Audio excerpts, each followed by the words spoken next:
Assalamualaikum warahmatullahi wabarakatuh. Salam sehat, salam sejahtera.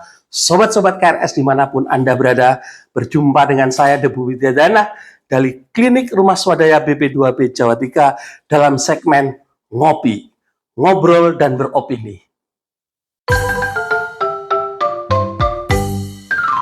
Sobat KRS, dalam Undang-Undang Cipta Kerja diamanatkan bahwa pemerintah diwajibkan untuk membuat satu badan yang bernama BP3, Badan Percepatan Penyelenggaraan Perumahan, kita singkat menjadi BP3.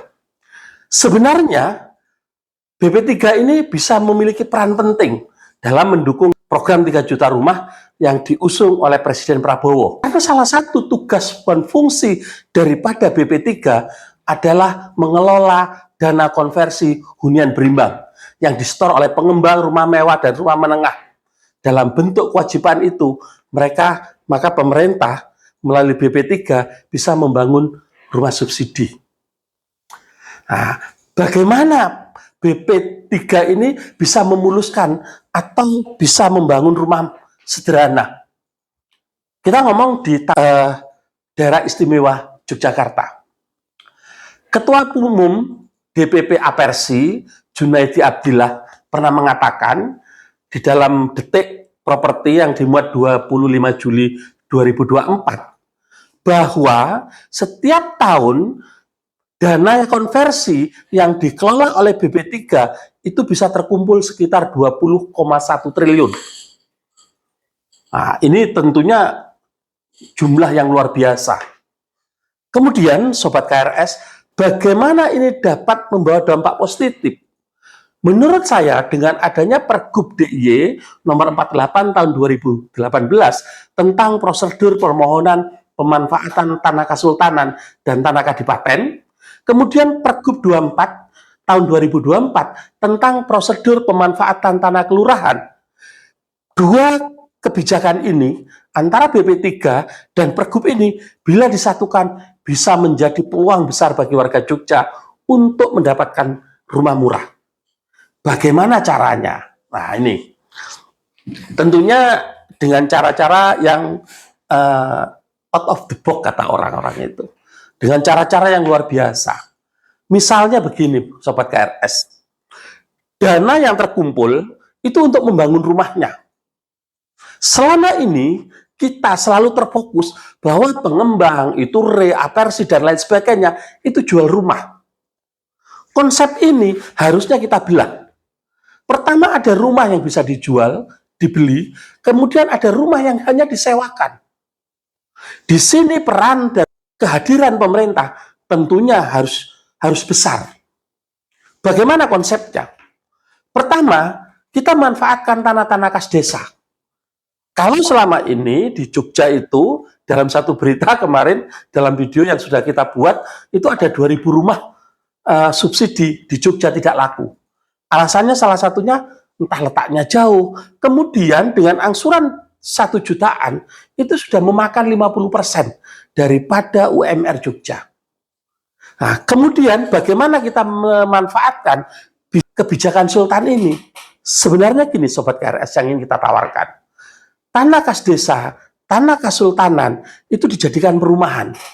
Tapi bukan perumahan milik atau perumahan jual.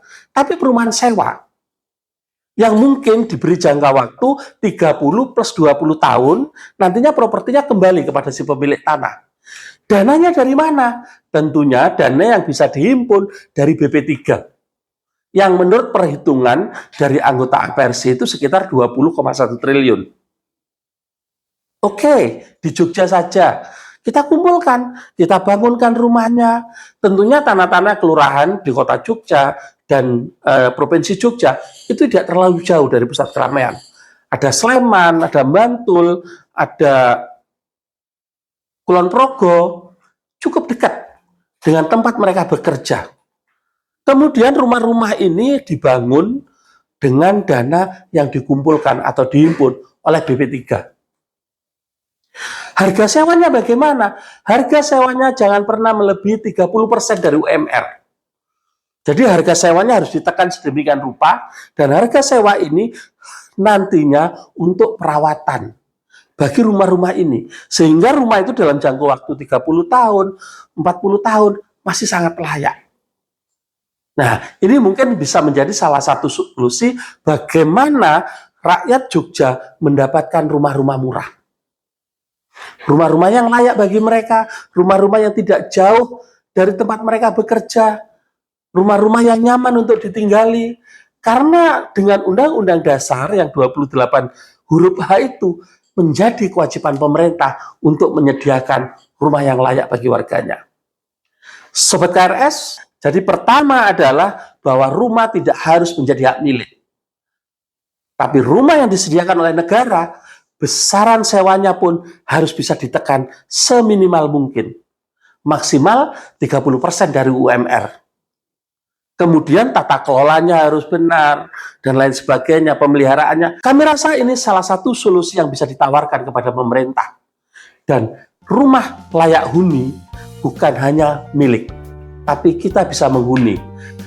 Sesuai dengan data BPS Indonesia, saat ini backlog kepemilikan rumah itu sekitar 9,9 juta.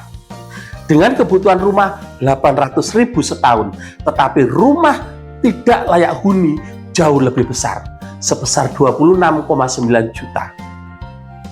Saatnya kita berpikir bagaimana warga Indonesia bisa mendiami rumah layak huni dengan harga terjangkau sesuai dengan UMR yang berlaku di tempat-tempat tersebut.